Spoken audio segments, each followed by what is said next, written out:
Hi everyone, it's Suzanne Collins, Creative Memories Advisor from Calgary, Alberta. I'm going to do a little product highlight on the Arc Border Frame Punch. Now there's lots of things you have seen out there on making borders and journaling tabs and all these things. I'm going to demonstrate how to use this punch to make this cute little card. So enjoy.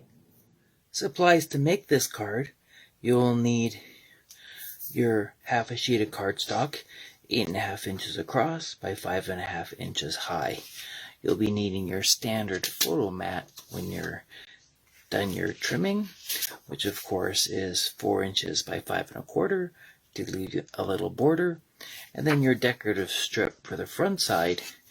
Your panel is going to be 2 inches across by 5.25 down. You'll be needing your arc border punch and your trimmer. So let's get started making this card. Taking your cardstock, we're going to be putting it into the punch with the 5.5 inch side, and we're going to line it up with our corner line as if we're going to be punching a corner. Right to the end and punch down. Then we're going to take it and flip it over directly, so your next punch is going to be in line with the first punch you have right here on the end. So again, we're going to slide it in, line it up to that mark, and we're done. So the next step will be to trim off these pieces here.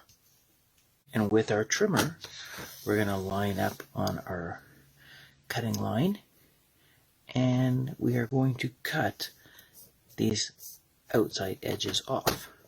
So lining up my blade, you can see your white mark as it hits the edge of your paper. And that's where your pressure point's going to be. You can just put some pressure down and then cut that one off, and then go on this side and cut this one off as well. And our pieces should fall off. Then we'll rotate and do the same thing on the other side.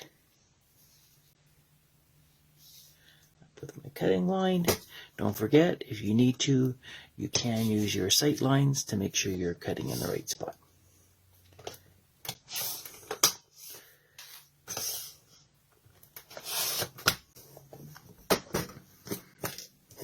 And then these are out. So for our first side, we can easily just slide our little edge over. Now, what you want to do is place your mat here at your 4.25 mark for your pad. So I'm going to rotate it down here. I'm going to go at my 4.25 to give me my standard card width. And I'm going to switch out to my scoring blade, and I'm going to score my background. There we are. We'll run through a few times, give it a nice score.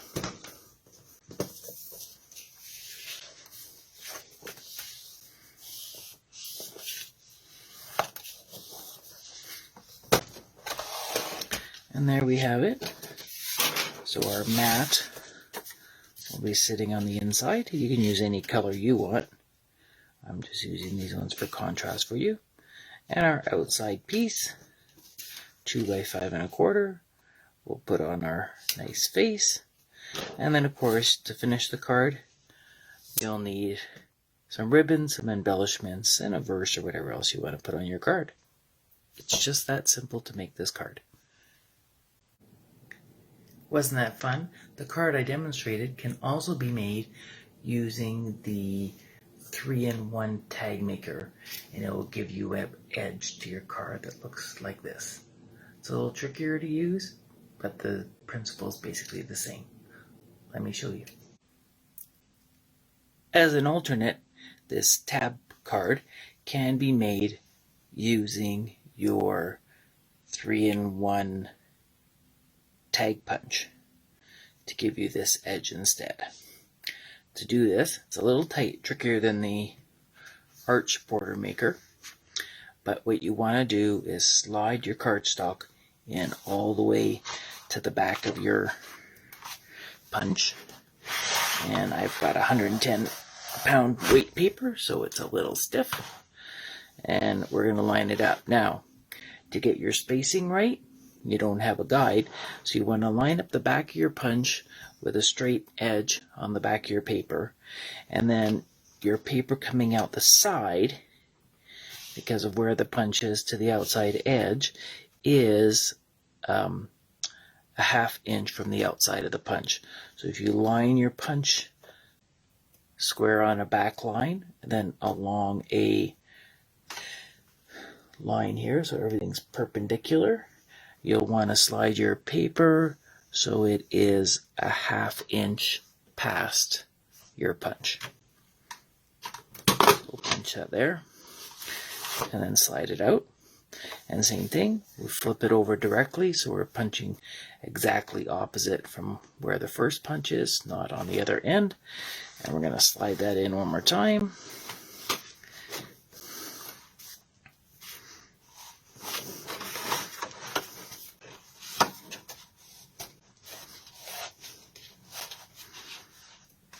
Flush to the back, should keep it square. We're going to go square on the back line. I'm going to line up with a line across with the side of my punch, the back of my punch. Make sure my paper is ½ inch past that. A little bit further. Make sure I'm square on both ends. And that should give me my second punch, which will be across from the first one. The rest of the card, the procedure will be the same as the arc border punch, where you're going to trim off the pieces and then add your scoring lines. That's it. Have fun.